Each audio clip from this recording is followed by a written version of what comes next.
sou professor de jiu-jitsu, eu tenho 36 anos e pratico jiu-jitsu desde os meus 14 anos de idade. E eu sou professor de geografia também e também sou professor de educação física. Desde 2014, eu tive a oportunidade de experimentar as duas coisas, trabalhando com educação e também trabalhando como professor de jiu-jitsu.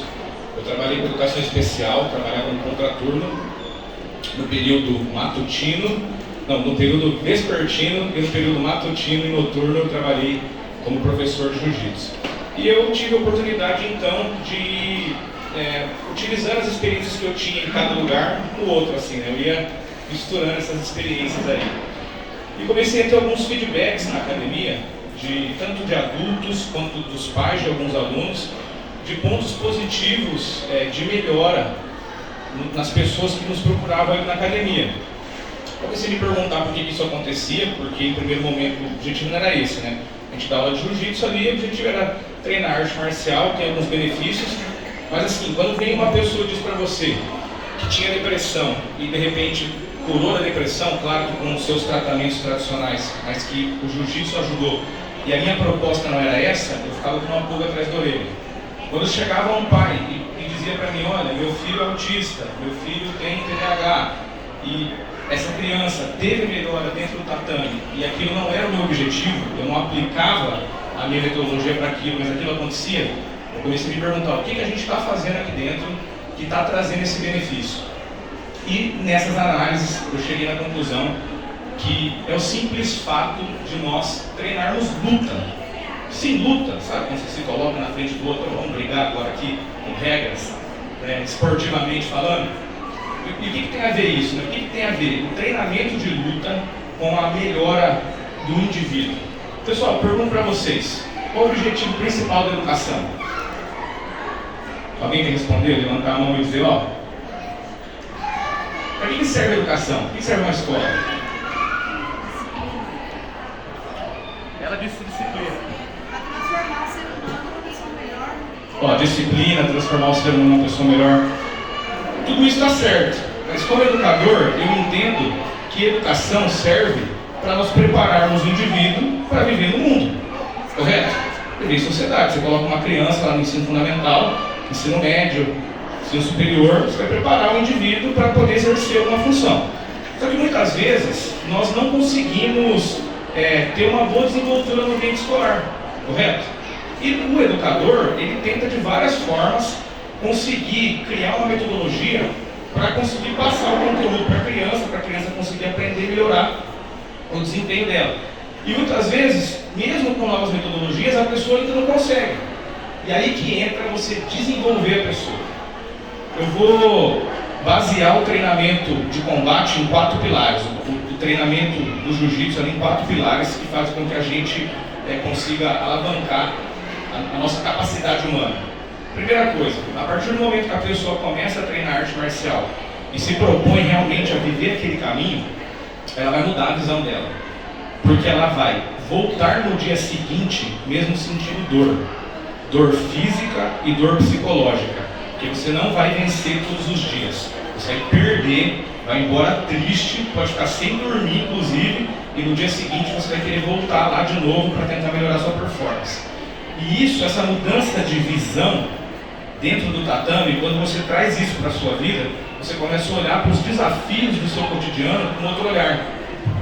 Aliás, você vai olhar para as suas dificuldades interpretando como desafios. Outro ponto muito importante é que nós vamos começar a utilizar o nosso corpo de uma melhor forma, porque nós vamos melhorar as nossas aptidões físicas. Para você se tornar um bom lutador, o ponto fundamental, o primeiro passo é você ter um corpo mais forte. Isso é o primeiro ponto, é indiscutível. Você tem que melhorar o seu alongamento, você tem que melhorar a sua flexibilidade, você tem que melhorar a sua força física. E melhorando essas características, isso vai influenciar diretamente na nossa capacidade cognitiva. Veja bem, pessoal, eu posso estar lutando, o jiu-jitsu é uma luta que a gente começa em pé e derruba, e às vezes tem alguém nas minhas costas, eu estou olhando para frente e o adversário está aqui nas minhas costas. Eu tenho que sentir tudo que está acontecendo, então eu começo a ter uma percepção, começo a utilizar outros sentidos de uma maneira até mais categórica, né? Porque normalmente a gente é muito estimulado pela nossa visão, pela nossa audição. Às vezes a gente nem dá tanta atenção para o nosso próprio tato, mas na hora que nós vamos treinar a luta ali, é muito importante a questão do tato também. Então você começa a desenvolver as capacidades do seu corpo de uma forma mais completa, né, alcançando uma completude, e isso melhora a sua cognição, o seu processo de absorção do que está sendo passado para você. Um terceiro ponto é que nós praticamos com o corpo em todas as aulas. Toda a aula é feita com o teu corpo. É teoria e prática em toda a aula. E isso faz com que eu consigo, por exemplo, fazer com que uma pessoa, mesmo que ela não seja faixa preta ainda, eu consigo colocar ela do meu lado como instrutor. Vou contar uma história para vocês. Tem uma garota que treina com a gente, ela tem 11 anos. E ela tem uma boa desenvoltura, mas ela também ela se empenha bastante. E eu utilizo ela como instrutora no treino das crianças. Então eu tenho lá crianças de 4 anos de idade, e às vezes a minha comunicação com a criança está muito distante. Eu consigo me comunicar, mas às vezes tem ali às vezes eu não alcanço 100%. Aí eu chego para essa garota e falo, olha, por favor, tente ensinar para aquele garoto ali o que o professor acabou de ensinar para você. Aí a garota vai lá, ensina, e a criança começa a aprender a fazer, e não foi nem eu que ensinei, foi a outra criancinha que estava ali do meu lado. Então a gente começa a criar pequenas lideranças, e isso influencia diretamente no trabalho em equipe. E é muito bom quando nós estamos com dificuldades, estamos ajudados. Ainda mais quando tem alguém onde eu consiga entender bem o que essa pessoa está me dizendo. E por último, pessoal, tão importante quanto todas as outras coisas que eu acabei de citar, é a maneira de lidar com as emoções.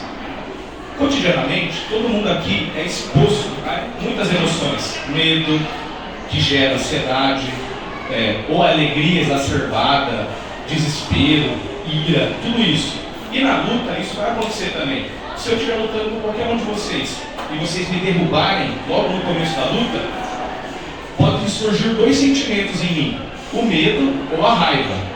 O medo pode fazer com que eu trave ou queira fugir, normalmente virar de costas e sair correndo, vou ficar vulnerável.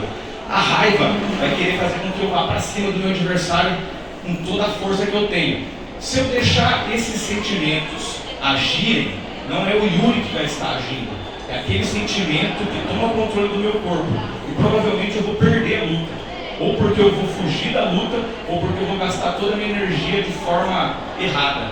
Então o que eu tenho que fazer? Eu preciso olhar para a emoção que surge diante de mim e não me apegar a ela, me apegar só ao que ela pode gerar. Por exemplo, fiquei com raiva, não vou me apegar à raiva. Eu só olhei para a raiva, mas não vou deixar ela me dominar não. Vou só usar a adrenalina que ela gerou no meu corpo.